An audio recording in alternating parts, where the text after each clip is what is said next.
Welcome to your third and final trauma unit for stage and film makeup. This one is zombie, and this is my demo zombie here.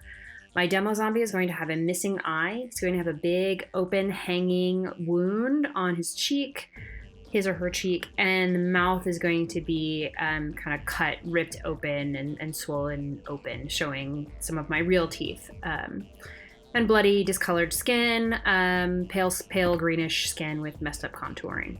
And that is what we're gonna do for that.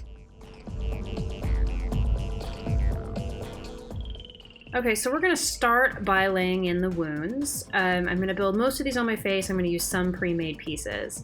This one here I'm gonna build on my face. I'm gonna use tape for this. This one I'm gonna use a pre-made piece and tissue, and the black eye I'm gonna do, the missing eye I'm gonna do last. Because I'm going to have to do the makeup with one eye closed once I do that part.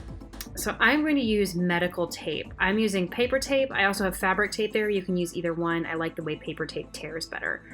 So I apply the tape to the dry part of my lip and pull it down to kind of hold my lip open. And I'm going to do that with several more pieces of tape until I get a really good secure hold.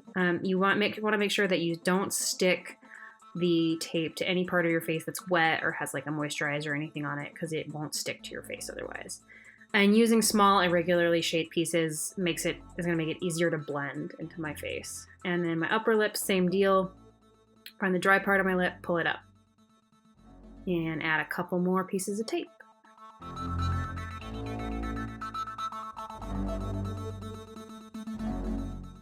Now I'm using a cotton pad to kind of fill some of the gaps so that when I go to put the tissue and the latex over this, it's not gonna have like creases in it. So I'm just using a cotton pad to fill the gaps underneath my lips.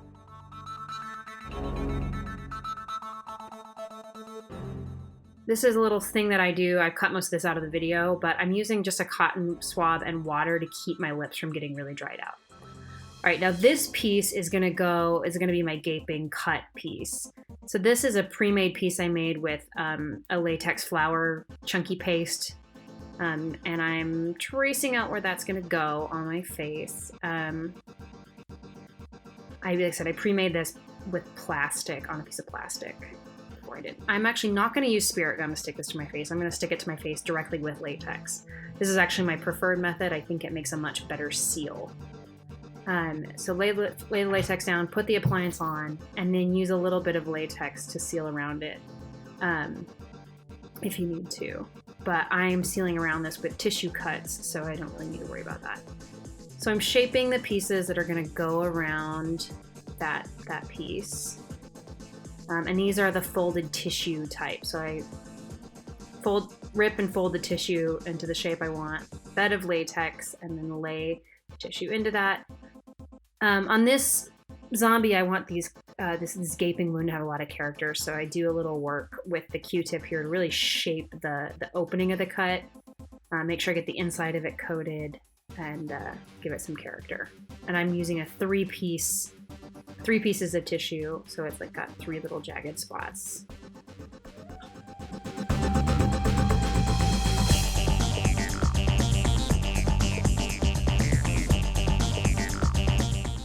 And here I'm using the Q-tip to kind of push the edge of the cut up so that it really looks like it's hanging open. And this is the third part of the cut. Make sure you shape the tissue to how you want the cut to look.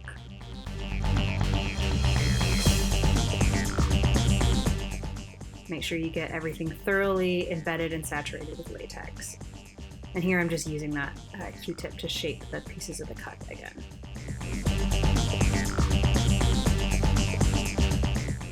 I'm not too worried about this being really smooth because he's a zombie, so he's super dead and gangrenous.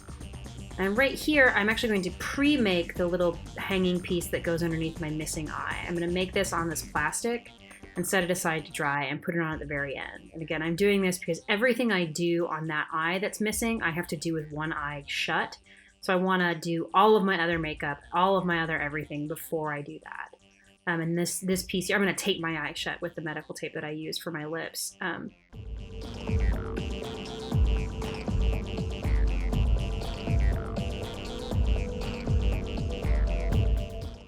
here, I'm going to lay tissue over that, the tape that's holding my lips open. That's going to make that a smooth transition. So I lay down a bed of latex, I rip a piece of tissue to size, push that into the latex, and then coat that into the latex. And you want to be careful when you coat this that you want to get it on your lip, because you need to get it on your lip, but you don't really want to get it in your mouth. And you also want to be careful when you're working by your nose. It's going to irritate your nasal cavity. The cosmetic grade latex is pretty low ammonia, so it's not going to hurt you, but it will be irritating. It's also irritating to get this right next to your eye. It'll probably make your eyes water a little bit. I do want these to be relatively smooth, so I'm using a spoon to smooth that out a little bit. And here I'm just marking out where that saggy eyepiece is gonna go, because I don't want to get any makeup there when I go to do the rest of my makeup. And I'm adding a second layer just on the bottom lip of the big gaping cut, because I really want the bottom edge of that to be really flappy, really hanging open. So I'm adding a second layer to that and being careful and shaping that piece.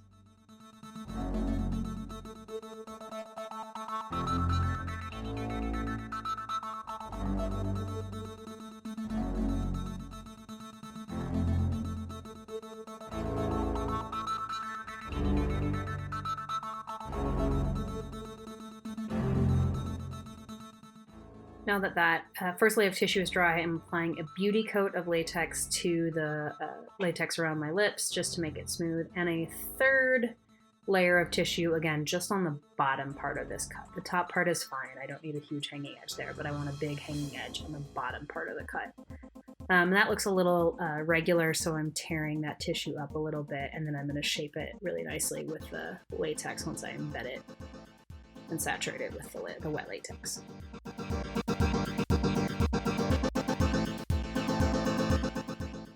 I've put on my foundation now. I've used a shade that is too light for me because I want to look dead.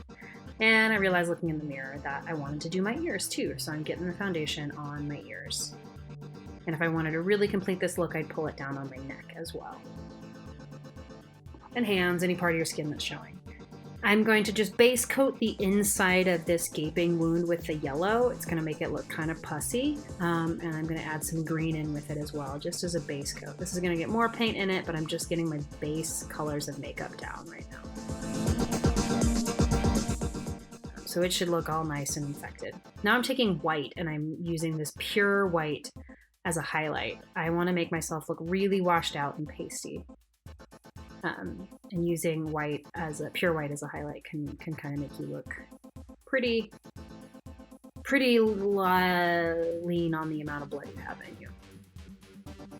And I don't want it to be really well blended, so I'm kind of blotting it and spotting it on. I'm not really blending it out very much. Now I'm going to take green, and I'm going to use that bruise green to be my contour color. One of my contour colors. I'm going to use a couple colors for contour. But the green contour is going to make you look very, very not human anymore.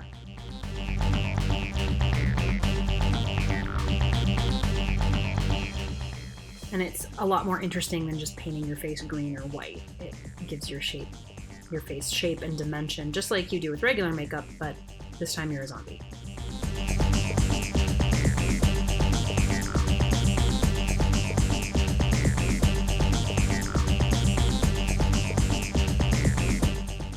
Now I'm using that bluey purple color to kind of get the deepest parts of my contour. And I'm going to put that in a lot of places to really give the contour a little bit more depth.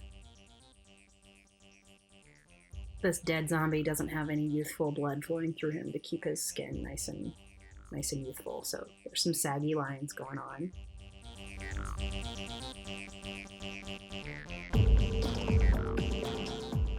In the eye socket area, I'm going to use the bruise wheel colors, but I'm going to kind of use them like we do when we do old age, because I don't want it to look like I have a black eye. I want it to look like I'm dead.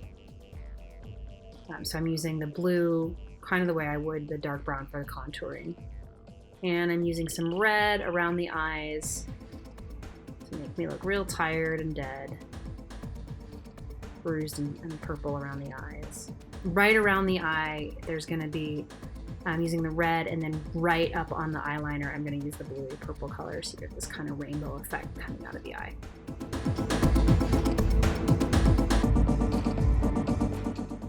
And so you see, it's not a black eye. It is a really overly tired eye. Same thing you do for a tired eye, but times 10. And here I'm tracing out the lips, the shape of my lips, to make sure that what I've done with the latex is going to really show really well. Painting the inside of my mouth kind of as far in as I can get with that blackish color. And now I'm painting a cut into that lip area. I could have built that into the prosthetic, but I didn't, so now I'm painting it in. And I'm using some green and some yellow around my lips so that that part looks really infected and gross as well. Green and yellow are not my recommended lipstick colors. Don't try this for prom.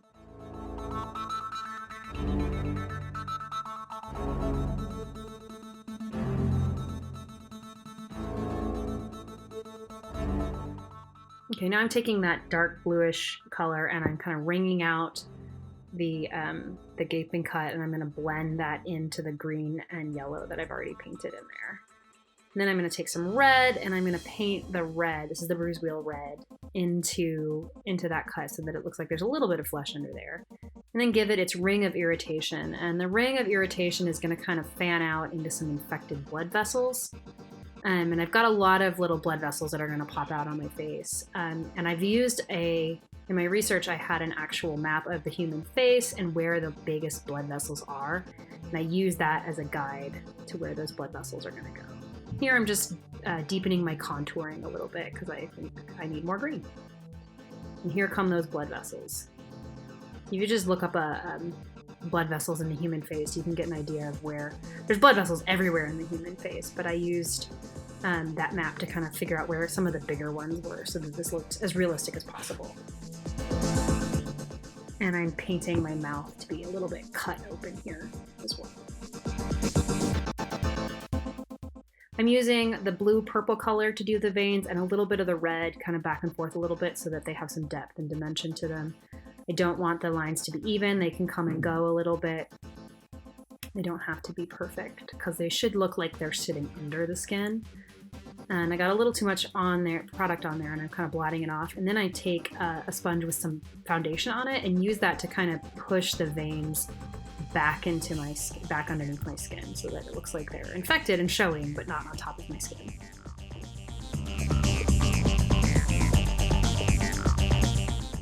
And now we are going to do the final step of the missing eye. So I'm just checking the fit of that, and now I'm going to take that paper tape again. You can use the fabric tape if that's all you have. If you don't have any, you can use another kind of tape. Be careful on your eye.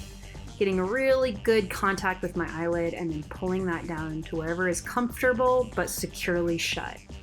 You need to get tape over your whole eye, especially because you're going to be putting makeup on this. You can even cover this up with latex. I'm not going to do that because I just didn't want to deal with that, but you can. But you really want to make sure your whole eye is covered. And now I'm laying down a bed of latex to put that pre-made appliance on, and I'm sealing the edges with latex. And then I'm going to wait for that to dry. And now it's dry. I put some powder on. Always powder. And I'm not going to put foundation on the tape. I'm just going to go straight in with the dark color. So I've got that dark bluey purple color. I'm just going to paint it in there. I'm using a small brush because I really have to work it into the lines of the tape. It would be easier to do this over latex or something smooth, but I didn't want to put latex over my eyeball. And we're just trying to make this look like a socket that's recessed, that's gone away. And when and if you do something like this, you'll have to do it, remember, with one eye closed. And now I'm applying foundation to the cut to blend that into the rest of my face, using a Q-tip for some of the more delicate areas, getting it on the inside, and now I'm painting the inside of that cut so it looks a little gangrenous, and then like the outside as well, those irritation lines and some veins coming out of there. We're in the home stretches here. We're gonna add some black gangrene kind of colors, a little bit of red dripping down. Maybe that's a blood stain. Maybe that's a bruise. I'm just gonna kind of touch up some of the contouring, some of the blood, make sure everything's as gross as I want it to be, and add a couple more veins. Touch up around that sewer mouth area, drippy blood, extra gross, and here I am as a zombie. And you can be a zombie too. So this is your final assignment, and go forth and have fun with it.